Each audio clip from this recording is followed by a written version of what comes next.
කාබනික ආහාර කනවා කියන එක අපි හැමෝම දන්නවා ගොඩක් හොඳ දෙයක් කියලා. අපි ආදරණීයන්ටත් කාබනික ආහාර දෙන්න අපි හැමෝටම ඕනේ. හැබැයි ඇයි අපි ඒක නොකරන්නේ?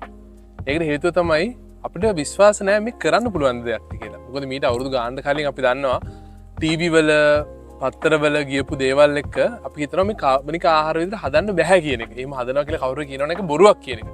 ඉතින් අපි මේක අවුරුදු 8ක් තිස්සේ කරද්දී අපි හිතුවා අපේ පාරිභෝගිකයන්ට අපේ ආදරණීයයන්ට මේ තීරණය ගන්න පහසු වෙන්න ඒ ගමන පහසු කරන්න අපේ ගොවි පොළවල් පෙන්වන්න.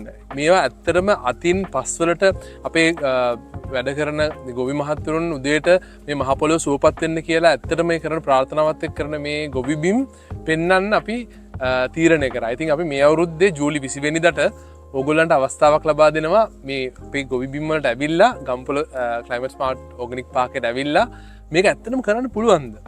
මේක ඇත්තක්ද මේ කියන්නේ? ඕන ප්‍රශ්නයක් අහන්න පුළුවන්ද? මේ පස් අරගෙන ගිහිල්ලා මේ පස් අතට අරගෙන අල්ලලා ඒ ඉන්න පණුව ජීවත් වෙන ආකාරය දැකලා මේක ඇත්තටම කරන්න පුළුවන්ද කියලා දැක්කොත් ඔබ ගන්න තීරණය ගැන ඔබේ දරුවන්ට ඒක දෙනවා කියන එක ගැන ඔබට විශ්වාසයක් ඇති වෙයි. ඉතින් ඒ විශ්වාසය ඇති කරන්න අපි මේ රටේ තරුණ පරපුර විදිහට අපි ලොකු උත්සාහයක් දරනවා. ඒ තුලින් ඔබට නිරෝගීමත් ජීවිතයක් දෙන්න අපි උත්සාහයක් දරනවා. ඉතින් මේ උත්සාහයත් මේ පිරිසිදු චේතනාවෙන් කරන උත්සාහයත් ඔබගේ පවුලේ හැමෝටම නිරෝගී සතුටුමත් ජීවිතයක් ගත කරන්න තවත් එක අඩියක් වෙයි කියලා බලාපොරොත්තු වෙනවා. ඉතින් ආරාධනා කරනවා හැමෝටම එදාට එන්න හැකි වෙන්න කියලා ප්‍රාර්ථනා කරනවා.